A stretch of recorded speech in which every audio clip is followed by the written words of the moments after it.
Bon, alors, on est parti sur une vidéo qui est un petit peu dure à faire pour moi. C'est une vidéo qui, pour certains, pourront paraître un petit peu complotiste ou d'un point de vue purement distribution des statistiques mandelbrottiennes. Tellement sur les fat tails, tellement la stat de réalisation peut paraître improbable qu'on va me prendre pour un fou. Pourtant, c'est exactement ce qu'il est en train de se passer dans ce monde. Je veux dire, qui aurait cru, il y a encore quelques mois, que le monde, avec cette crise du coronavirus, aurait pu prendre la direction qu'il a pris. C'était juste impossible. Statistiquement, ce qui s'est passé, c'était impossible. Donc là, je vais vous expliquer pourquoi la plus monstrueuse bulle d'actifs de toute l'histoire de l'homme est sur le point de débuter en ce moment même. Elle a même débuté juste après la crise Covid, pendant le mois d'avril. À partir du moment où les banques centrales ont commencé à faire un step-up, une nouvelle étape dans leur processus du nouvel ordre mondial. Je vais vous expliquer ce nouvel ordre mondial perçu par un financier. Vous allez voir, ça n'a rien à voir avec toutes les vidéos complotistes à 2 balles que vous pouvez voir sur Internet. Là, on parle vraiment de faits, de titres de propriété qui sont en train d'être acquis par les banques centrales du monde entier. Même la banque centrale suisse, elle est en train de faire main basse sur les titres de propriété d'énormément d'entreprises du monde entier. Vous allez voir les collatéraux, ce que ça va générer, quels sont les enjeux notamment pour les États-Unis. Pourquoi est-ce qu'ils sont en train de faire ce qu'ils font? Parce que derrière, il y a des baby boomers qui se transforment en papy boomers. Ce que ça va engendrer sur les classes d'actifs. Je vais vous faire aussi un point sur ce qui s'est passé sur le Nasdaq juste avant la bulle de 99 et pourquoi on est dans le même style de situation en ce moment sur le Nasdaq. Enfin, cette vidéo, elle est assez... Voilà, elle va pas faire plaisir à tout le monde, mais en tout cas, je pouvais pas la publier publiquement sur YouTube parce que typiquement c'est le genre de vidéo qui se fait striker, qui se fait surtout délister. On me l'aurait retiré de YouTube, donc je la mets en privé comme ça, il y a pas de souci. Et seules les personnes comme vous qui sont les plus affûtées, qui veulent savoir un petit peu plus que ce que leur servent les grands médias financiers et les grandes chaînes YouTube à scandale du type ah, tout va s'effondrer, c'est le Covid, ou n'achetez pas du Bitcoin, ou achetez du Bitcoin, ou je sais pas. Enfin, des trucs assez consensuels au final qui sont basés sur des titres gala, voici, des titres qui sont juste là pour faire de l'audimat, mais qui délivrent pas de réelle vision du monde, de réelle valeur ajoutée. Je voulais pas être listé dans cette catégorie, donc cette vidéo, elle est pour vous, elle est pour la communauté. Vous pouvez la partager uniquement dans votre entourage, les personnes qui sont capables de recevoir les informations que je vais délivrer. Mais encore une fois, ça, ça va en choquer plus d'un. Mais voilà, vidéo un petit peu longue, mais probablement une vidéo qui peut vous faire voir le monde différemment à la fin de cette vidéo. Je suis à peu près sûr et certain que ça va vous faire un énorme choc, un éveil de conscience. Donc soyez patient et regardez cette vidéo jusqu'au bout. Alors déjà, il va falloir qu'on commence par recadrer la véritable problématique du monde financier auquel on est en train de faire face en tant que population humaine. Il y a 2 éléments qui sont décisifs. Le premier élément, c'est que effectivement, on est dans une économie qui est financiarisée, globalisée, et on est dans un système où voilà, il y a des monnaies, il y a des économies, on recherche de la croissance, et pour entretenir donc ce paradigme, c'est cette machine, ce système que l'homme a créé, notamment au début du siècle dernier, et a essayé de propulser sur la stratosphère à partir des années 70 avec l'abandon de l'étalon or, de manière à ce que l'on puisse contracter de la dette pour que on puisse générer plus de croissance, toujours plus de croissance, plus de profit et plus d'évolution et d'avancée pour l'être humain. Donc là, on en arrive aux excès, on commence à rentrer dans les excès de ce système, et bien du coup, on génère de la dette, des niveaux de dette que l'on ne pourra jamais rembourser, nos enfants, nos petits-petits-enfants et toutes les générations à venir, en l'état actuel des choses, ils ne pourront jamais rembourser ces dettes. Donc vous allez me dire, mais à quoi bon rembourser ces dettes si on en contracte toujours dans le futur? Si on commence à raisonner dans cette logique, ça voudrait dire qu'au final, l'argent n'a plus aucune valeur et que les gens vont perdre confiance dans le système d'échange qui est la monnaie. Donc pour cela, il faut que les institutions, la Fed, les banques centrales, les gouvernements s'unissent pour que la confiance perdure et que ça fasse sens. Que tout cet argent qui est actuellement créé à partir de rien, qui est déversé sur les marchés financiers depuis pas mal de décennies et qui commence actuellement à se déverser dans l'économie réelle, il faut que ça fasse sens. Et là actuellement, le problème de sens de notre société, celui qui peut déboucher sur quelque chose de grave, c'est-à-dire d'un point de vue humain, d'un point de vue sociétal, c'est-à-dire les gens sortent dans la rue, ils sont prêts à mourir pour une cause, c'est notamment quelque chose que Ray Dalio a mis très en avant au cours des dernières années, c'est l'écart entre les riches et les pauvres. Donc c'est l'écart de revenus à partir du PIB, à partir de la création de richesse d'un pays. C'est l'écart entre ce que touchent les riches par rapport à ce que touchent les pauvres. Donc là, en bleu, vous le voyez que le bottom 90%, donc ça veut dire les 90% de la population, entre guillemets, la plus pauvre, a vu sa part de revenus augmenter entre 1940 et on va dire 1990. Donc par rapport à toute la richesse qui était créée pendant ces années-là, eux ils touchaient de plus en plus d'argent par rapport à cette richesse qui était créée sur le pays. Donc typiquement, quand on vend des iPhones, quand on vend des voitures, quand on vend des chevaux, des locomotives, etc. En travaillant pour vendre de plus en plus de locomotives et de chevaux, ils touchaient de plus en plus d'argent. Voilà, c'était un paradigme qui était entre guillemets honnête et les riches, eux, touchaient de moins en moins d'argent pendant ce paradigme. Puis pendant les années 85-90, on voit que ça s'est retourné. Le 90% des plus pauvres se sont mis à toucher de moins en moins d'argent des richesses qui créent au final. Et les riches, eux, ont commencé à toucher de plus en plus d'argent par rapport aux richesses qui étaient créées par tout le pays. Et rappelons que tout le pays, c'est surtout les 90% de pauvres qui mettent les mains dans le cambouis, même si on va pas se mentir, c'est les riches qui gèrent et génèrent toute cette richesse en organisant la société. Donc là, on est dans un paradigme depuis 1980 où là on arrive à un excès. Cet excès, c'est l'émergence de ce que Ray Dalio appelle le populisme. Ça a déjà eu lieu et donc ça mène à des redistributions de richesses. Et pour cela, il faut tout simplement réinflater l'économie réelle pour que quand on a une maison ou un appartement que l'on doit rembourser sur 25-30 ans alors qu'à l'époque on remboursait ça en 10 ou 15 ans, ça pose un réel problème.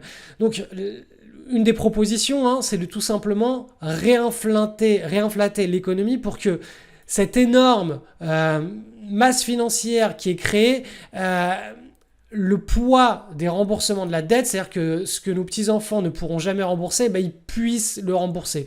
Donc au final, on va simplement, ça va être très simple, augmenter le pouvoir d'achat de chaque être humain de cette planète.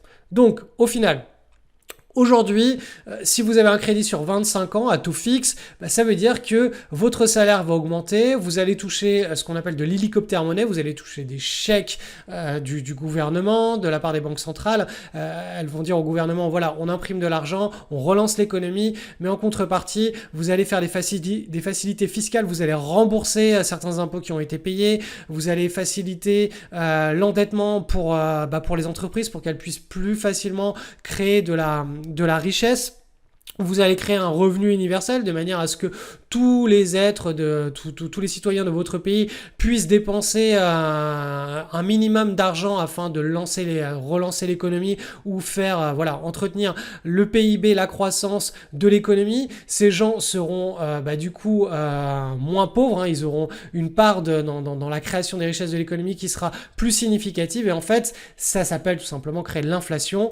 L'idée c'est que les banques centrales aient le contrôle sur cette inflation, donc on n'entrerait pas dans une ère d'hyperinflation puisque les banques centrales pourraient dire le revenu universel il est à 700 € par mois, on va le passer à 800 puis à 900 et puis dès qu'ils sentent que la vélocité de la monnaie s'accélère et qu'il y a de plus en plus de transactions dans l'économie réelle, ils reviennent en arrière, ils reprennent certains cadeaux puis après ils en referont. Donc c'est un petit peu ça l'idée. Le gros problème c'est l'écart de richesse actuel qui peut générer d'un point de vue humain des retournements, des putschs, et d'un point de vue purement économique, c'est la dette qui ne peut pas être remboursée. Donc cette dette, si on peut la rembourser, la seule façon de la rembourser, c'est de tout simplement qu'on ait les moyens. Et pour qu'on ait les moyens, il faut qu'on nous en donne les moyens. Donc la population se retrouve avec, voilà, je sais pas à combien est le SMIC, hein, s'il a 1450, 1500, 1550, mais que ce SMIC en valeur faciale, il passe, on va dire, de 1500 à 3000 euros par exemple en l'espace de 5 à 10 ans. Donc c'est une inflation qui est claire. L'inflation, elle est en défaveur des riches, donc ça veut dire que leur pouvoir, leur richesse va diminuer en valeur nette, enfin en valeur réelle, c'est-à-dire en termes de pouvoir d'achat, elle va diminuer. Là, le pouvoir d'achat des pauvres va exploser à la hausse, il va réaugmenter et on a à nouveau dans cet écart-là qui a été trop creusé entre les riches et les pauvres, il devrait à nouveau se normaliser comme c'était le cas entre les années 1960 et 1990 et même entre 1940 et 1990. Donc c'est un petit peu ça que les banques centrales sont en train de mettre en place. Mais voilà, il y a des dérives, il y a des problématiques. Ça, c'est lié à quelque chose que l'on pourrait dire, les complotistes appelleraient ça le nouvel ordre mondial, ce qu'ils ont derrière la tête. Alors j'ai absolument jamais entendu ce que je vais vous dire dans des vidéos YouTube de complotisme, tout simplement parce que les complotistes n'ont pas d'éducation financière, ils n'ont pas de notion financière, ils comprennent pas ce qui se passe. Donc on va commencer par tout simplement ce que tient en réserve, c'est-à-dire que la Banque centrale du Japon a la possibilité d'acheter donc des obligations d'État de son propre État, mais elle a aussi la possibilité d'acheter des actions. Et ça pose, à mon sens, un véritable problème éthique. Elle détient actuellement 4,7% de la capitalisation totale du marché de Tokyo. C'est-à-dire que la Banque centrale du Japon détient directement des parts d'entreprise, donc elle a le pouvoir de dire ok, cette entreprise je l'achète parce que je l'aime bien, cette entreprise je ne l'achète pas parce que elle ne correspond pas à la vision que j'ai sur le moyen long terme. Voilà, donc une entreprise, je sais pas moi, si la vision moyen long terme c'est davantage voilà, on a une population vieillissante au Japon. On veut créer des robots pour pouvoir pallier à ce problème, donc on va financer davantage les sociétés qui vont créer des robots pour accompagner, je sais pas moi, les vieux. Enfin, vous comprenez un petit peu l'idée. La Banque centrale, elle a une vision politique de son avenir, elle a une vision économique de son avenir, elle va davantage financer des entreprises qui sont axées, qui sont dans la même dynamique que sa propre vision et délaisser d'autres entreprises. Et pire, c'est qu'elles peuvent se retrouver actionnaires, donc majoritaire à terme de certaines entreprises. Et ça, c'est un réel problème.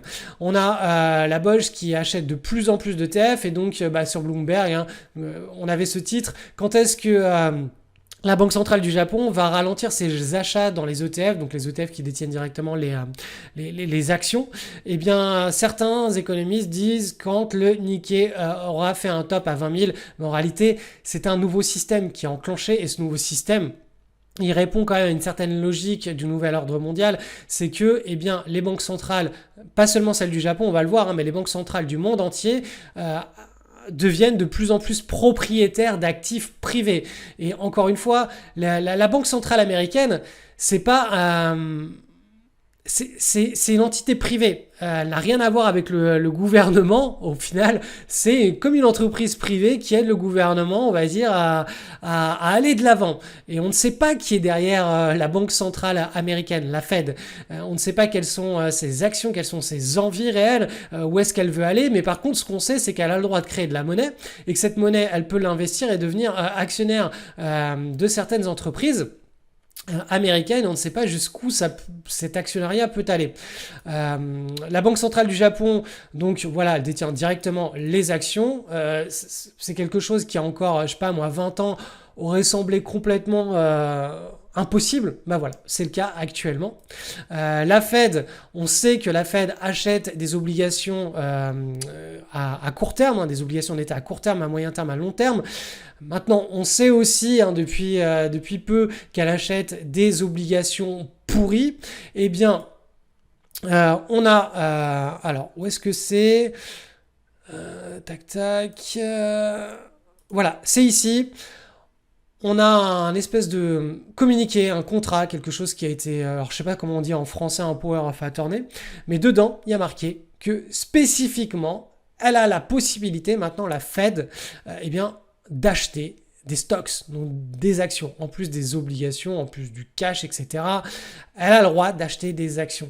Et ça va avoir des conséquences qui vont être énormissimes. Je ne sais pas si vous imaginez, mais pour tenir le système de retraite américain, il est par capitalisation. Il dépend directement. Donc les retraites américaines dépendent directement de ce que font les marchés financiers. Si les marchés financiers dégringolent de moins 70% et restent au plus bas à moins 70%, on a la population complète américaine qui est en faillite, qui ne peut pas prendre sa retraite, qui ne peut pas vivre de sa retraite, puisque les Américains capitalisent, donc ils économisent pour leur propre retraite, ils ne dépendent pas d'un État, ils dépendent d'eux-mêmes, et on leur a toujours appris depuis leur plus tendre enfance à épargner en bourse. Donc ils ont un peu d'obligations d'État américaines, ils ont un peu, je sais pas moi, d'actions américaines, ils détiennent ça sur des 401k, qui sont des plans de retraite où il y a la fiscalité est réduite, voire nulle. Et donc si tous ces retraités qui vont arriver, tous ces baby boomers qui se transforment en papy boomers se retrouvent avec des plans de retraite qui ne peuvent pas assurer tout simplement leurs achats quotidiens, eh bien on va dire que les États-Unis font faillite tout simplement. Donc les banques centrales ont pour rôle de tenir une certaine pérennité dans le peuple, dans l'économie. Donc, eh bien, on a ajouté la possibilité d'acheter des actions de manière à ce que les banques centrales puissent maintenir à des niveaux assez élevés et importants les marchés financiers, d'ailleurs toutes les classes d'actifs financières. Et c'est pour cela que, à mon sens, on est en train d'entrer dans une bulle qui est magistrale, puisque vous le voyez, l'argent qui est imprimé par les banques centrales, il explose. Donc en 2008, on a eu un premier aperçu. Là, on en a eu un nouveau avec la crise coronavirus. On a tout simplement pratiquement doublé. Donc voilà, pour rappel, la Fed, the Federal Reserve Banks are not a part, alors excusez-moi pour l'accent, mais ne fait pas partie du gouvernement fédéral. Mais la Federal Reserve existe parce qu'il y a un acte du Congrès, et l'objectif de la Federal Reserve, donc de la Banque centrale américaine, est de servir le public. Mais voilà, c'est quelque chose de privé. The Federal Reserve Banks are set up like a private corporation, donc ça a été mis en place comme une entreprise privée. Et on ne sait pas qui est au pouvoir de ce truc-là, mais tout ce qu'on sait, c'est qu'ils sont en train d'acquérir énormément de parts, de propriétés dans cette économie financière. Donc voilà, cet hélicoptère monnaie, il est très bien, puisqu'il va permettre, encore une fois, de réduire cet écart de richesse entre les riches et les pauvres. Donc on va assainir les tensions qui sont en train d'émerger dans le peuple. On va pouvoir probablement rembourser les énormes dettes qui sont en train d'être mises en place si on a une inflation qui est maintenue en augmentation pendant les 20, 30, 40 prochaines années. C'est possible. Donc le système qui est en place, tous ceux qui disent qu'il va exploser, vous rendez pas compte de l'ampleur de cette machine économique qui au final n'est pas lié à un pays, mais toutes les banques centrales du monde entier agissent de concert, donc elles s'entretiennent et elles voient ce qui marche. On pourrait se dire que la Suisse, par exemple, qui est une petite entité, le pays neutre, eh bien non, la Suisse, chaque semaine, on a le bilan de la banque centrale suisse qui augmente chaque semaine, comme ça elle fait ses petites emplettes. Et quelles sont ces petites emplettes ? Alors voilà, vous avez du Apple, du Microsoft, du Amazon, du ExxonMobil, donc elle achète énormément d'actions américaines. Qu'est-ce qu'on a d'autre ? Même dans les actions que détient la Banque centrale suisse, on a des actions de type cannabis, on a des actions qui sont en contradiction totale avec les valeurs que la Suisse défend. Il y a probablement des actions sur l'armement, enfin c'est un truc de dingue. Alors, je ne sais pas si vous pouvez imaginer tout simplement que tout cela, en fait, relève d'un plan qui est beaucoup plus large, qui est beaucoup plus ample que ce qu'on pourrait imaginer quand on a un microscope et qu'on analyse juste des micro-événements ponctuels. Et qu'au final, voilà, on a ce nouvel ordre mondial qui est en train d'émerger. Les banques centrales qui sont en train d'agir tout ensemble. Ces banques centrales sont en train d'acquérir du pouvoir de propriété sur tous les actifs mondiaux. Elles ont le pouvoir de valoriser certains actifs, donc d'entrer en propriété, de financer certaines entreprises, tandis que d'autres, elles vont les délaisser parce qu'elles correspondront pas, on va dire, voilà, aux directives du nouvel ordre mondial. Ça pose un véritable problème. Bon, le côté positif dans tout ça. Alors, je vais vous montrer un graphe. Il va vous faire sourire. Vous voyez ça, c'est le graphe de l'indice du Zimbabwe. Alors, je ne dis pas qu'on va en arriver là. Très très loin de là. Mais en 2005, il cotait, voilà, 2000. En 2007, il cotait 4 millions.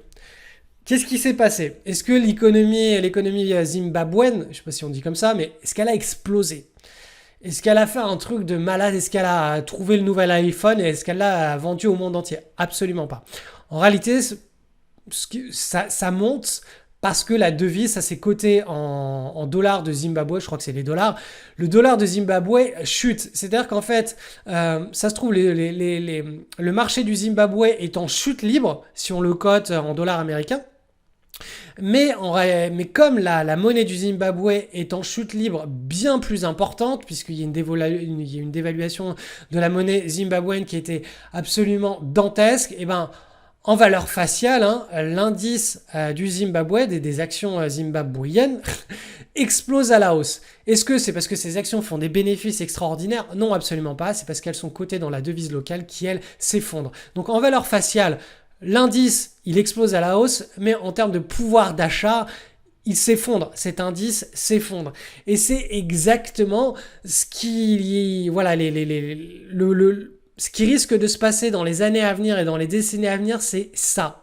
Tous les actifs cotés, tous les actifs financiers cotés risquent de se dévaluer en termes de pouvoir d'achat, même si d'un point de vue nominal, ça va ressembler à ça, à des énormes bulles qui vont se gonfler de plus en plus. Donc tout ce qui est Nasdaq, S&P 500, les obligations, les matières premières, même le prix de l'immobilier, etc., risquent de continuer à augmenter. Mais en réalité, en termes de pouvoir d'achat, si on amène ça à pouvoir d'achat à la valeur réelle de l'actif et non à la valeur nominale, on aurait une courbe descendante. Donc tout ça nous amène au point 2 que je vais aborder maintenant. Je vais vous charger les graphiques. Alors, première chose, vous le savez, les Américains, ils font rien à moitié.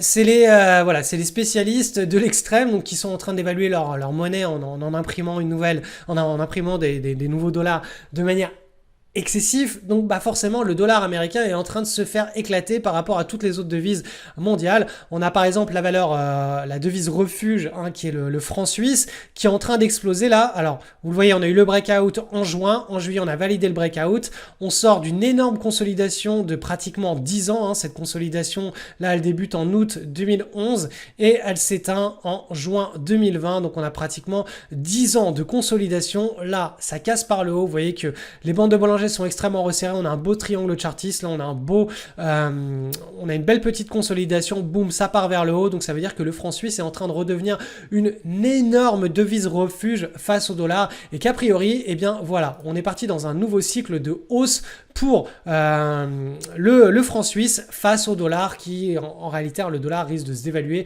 par rapport à pas mal d'autres monnaies, et le franc suisse est, à mon avis, la meilleure des devises pour se protéger contre la dévaluation du dollar.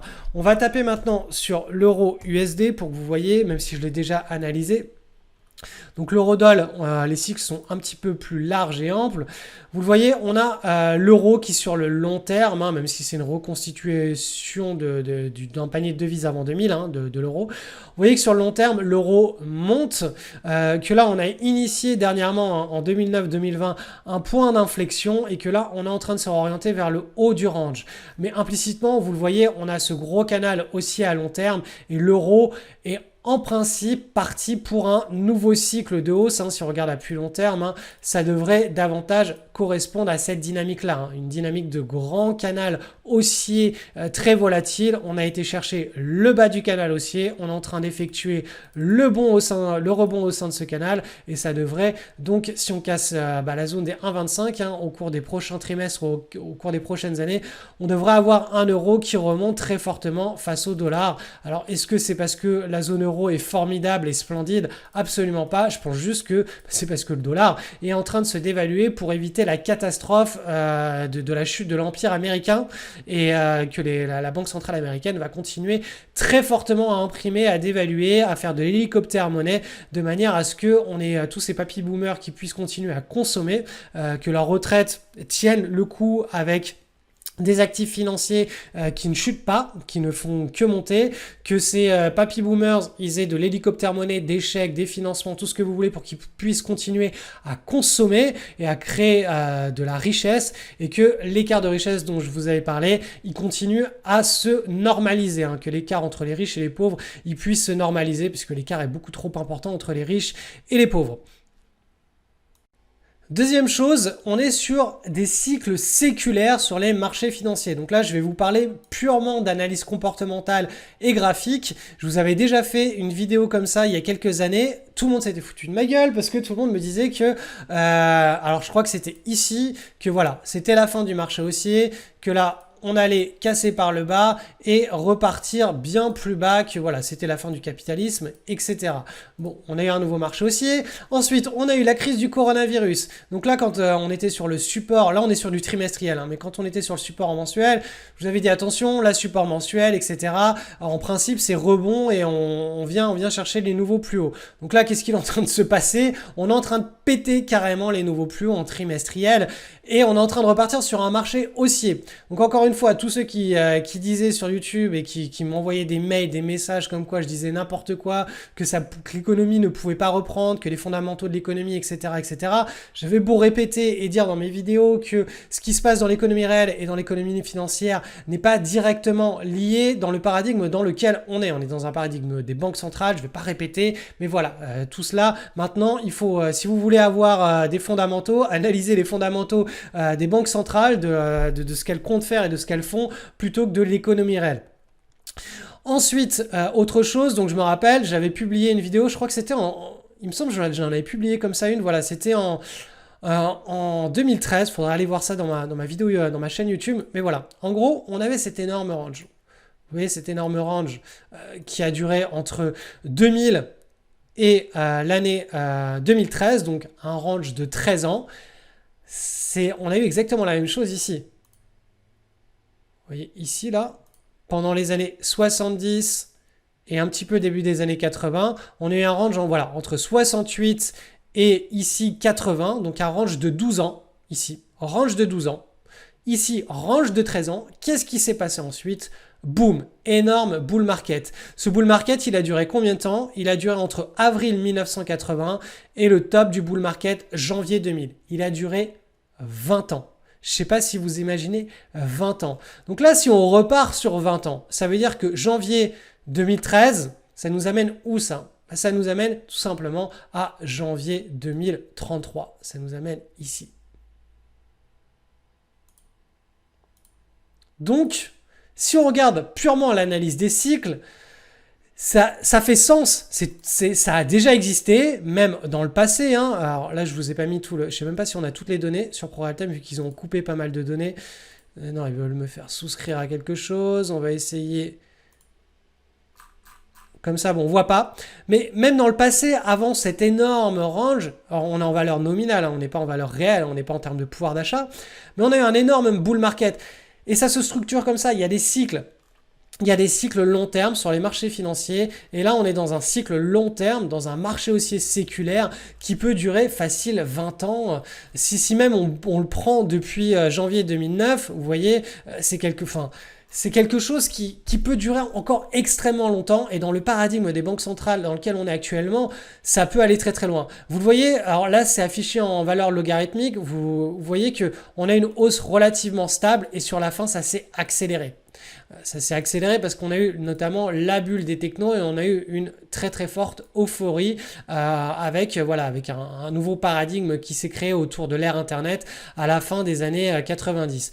Là, actuellement, on est dans un marché haussier qui est normé, c'est-à-dire que la vitesse de hausse de ce marché, elle est relativement stable. C'est seulement à la fin de ce marché-là que l'on pourrait assister à une bulle tout simplement comme on a eu sur le Bitcoin en 2017, donc une accélération de la vélocité et boum, un premier gros crack comme on a eu pendant le marché baissier de 2000 à 2003 ou le marché baissier de 2008. Là, pour le moment, on n'est pas du tout dans une logique de rentrer dans un marché baissier. On a eu un test du support qui a fait suer tout le monde pendant le mois de mars, pendant le confinement. Mais à long terme, on est toujours dans un marché haussier. Et encore une fois, le contexte sous-jacent que je vous ai expliqué en début de cette vidéo, il favorise bien plus le scénario que je suis en train de vous expliquer là. Donc, une hausse encore longue et régulière avec une accélération finale sur la fin de ce cycle que tout autre scénario. Maintenant, j'aimerais que vous fassiez preuve d'ouverture d'esprit parce que le scénario que je vais vous présenter là, c'est le scénario de l'impossible. Je veux dire, là, ce que je vais vous dire, il y en a encore beaucoup qui vont rire de moi, il y en a beaucoup qui vont dire c'est impossible, crise Corona, etc., etc. On va simplement analyser un graphe en faisant abstraction de tout le reste. Ok ? Alors, on est sur le Nasdaq, on est dans le marché haussier du Nasdaq à la fin des années 90. Regardez, on est sur du mensuel, donc regardez cette correction qui a eu lieu ici sur le Nasdaq. Donc c'était en juillet 1998, on a eu le mois d'août 1998 et vous voyez qu'on est allé chercher pratiquement le bas de la bande de Bollinger. Donc entre le haut et le bas, on a perdu, voilà, moins 34%. Donc là, on était dans une grosse consolidation bien volatile. Donc là, je vais vous montrer maintenant actuellement ce qui s'est passé sur le Nasdaq pendant la crise du coronavirus. Donc, on était sur des plus hauts, on a été chercher le bas de la bande de Bollinger, et on a eu une correction de l'ordre de moins 32%. Exactement le même type de correction dans un bull market sous-jacent. Ensuite, regarde. Alors, on est toujours sur de. Je vais peut-être passer en. Je vais vous passer ça en échelle linéaire. Voilà, ce sera plus simple, j'aurai plus la main. Donc maintenant, regardez ce qui s'est passé ensuite.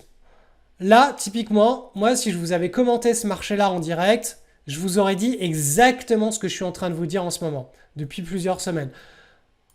Attention, on arrive, là, on a rebondi, on arrive sur le haut du range. Le scénario le plus probable, c'est que sur le haut de ce range, on vienne consolider pendant plusieurs semaines, plusieurs mois, avant de repartir dans un marché haussier. Donc le scénario que je vous aurais décrit, c'est l'avantage, ça vous le savez, je l'adore, cette petite taille basse, cette petite consolidation. Et ensuite, je vous aurais dit, on peut partir dans un marché haussier sain. Sauf que qu'est-ce qui s'est passé ? On a explosé à la hausse cette résistance. Ici, vous le voyez, on a explosé en ligne droite et on a commencé à monter pleine balle comme ça dans cette situation de bulle. On n'a pas eu le petit scénario de consolidation. Et actuellement, je suis en train de vous expliquer exactement la même chose sur le SP500. Donc sur les SP500, là je vous le montrerai après. Sur les SP500, on est sur les plus hauts et je suis en train de vous dire attention, il y a de fortes probabilités qu'on soit sur une zone de surchauffe. On est sur la grosse résistance, on est ici, ça devrait se calmer et ensuite on verra ce qui se passe.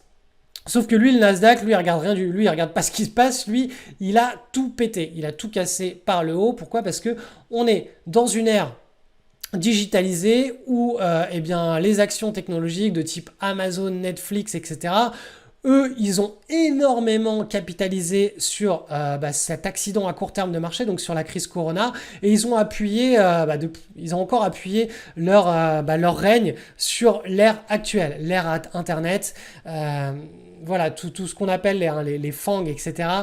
Ce sont les valeurs qui représentent l'économie actuelle.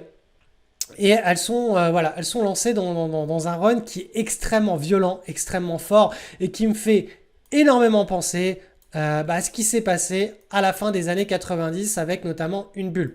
Donc, est-ce que ça veut dire que tous les indices internationaux sont en train d'entrer en bulle? Absolument pas. Est-ce que ça veut dire que les valeurs technologiques sont en train d'entrer en bulle?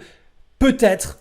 Quand on voit la force de hausse du Nasdaq, hein, qui représente surtout, encore une fois, les valeurs technologiques, on est peut-être en train d'entrer dans une bulle qui pourrait nous amener sur un climax run ou un hyper climax run. Donc maintenant, je vais vous passer le SP500. Hop. Je sais que cette vidéo elle est un peu technique, il faut me suivre depuis pas mal d'années pour comprendre ce que je suis en train de raconter. Mais voilà, au moins voilà, c'est partagé, vous avez ma vision des choses et ça reste dans l'histoire. Donc vous le voyez, on est sur le SP500, on est sur la résistance. On est sur le plus haut ici, on a cette forte volatilité, on est allé chercher en bas, on est revenu en haut. Donc moi ce que je vous explique en ce moment, c'est que on a plus de chances de faire quelque chose comme ça et ensuite de partir à la hausse que de partir en ligne droite. Sauf que effectivement, si toutes les valeurs technologiques s'engagent dans une bulle, ça devrait partir directement vers des sommets, sur des nouveaux plus hauts et partir dans un bull market. Encore une fois, le SP500, c'est un indice qui est beaucoup plus large, donc il prend en compte des valeurs technologiques, mais pas que. C'est pour ça qu'il n'est pas aussi véloce et aussi fort que le Nasdaq. Mais si le Nasdaq lance une bulle, le SP500 va entrer directement dans son bull market. Va pas forcément dessiner une bulle, puisqu'il est encore une fois beaucoup plus large. Mais voilà, on est dans un contexte sous-jacent où les banques centrales mènent le jeu, elles impriment, elles investissent directement sur les actifs, elles gonflent ces actifs. Le dollar, on l'a vu, est en train de se dévaluer face à toutes les autres devises et cette dévaluation, elle est partie pour durer. Si on regarde encore une fois le franc suisse ou l'euro-dollar, on voit que ces devises alternatives sont en train d'entrer dans des nouveaux cycles à moyen long terme, sur plusieurs années. Donc tout ça, ça fait sens. D'un point de vue analyse cyclique, analyse fondamentale, donc analyse fondamentale de ce que font les banques centrales, de leur impact sur l'économie, analyse des graphes, tout cela fait sens.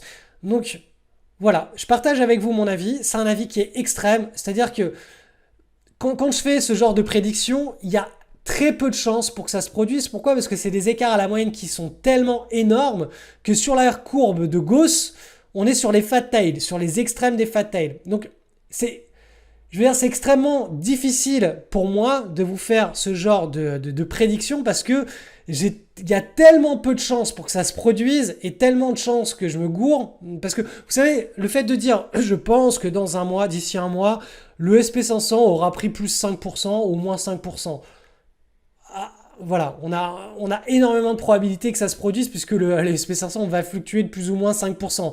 Par contre, le genre de scénario extrême que je suis en train de vous présenter, à mon sens, c'est ce qu'il y a de plus probable. C'est une analyse qui est vraiment logique, mais au sens des statistiques, c'est ce qui est de plus improbable.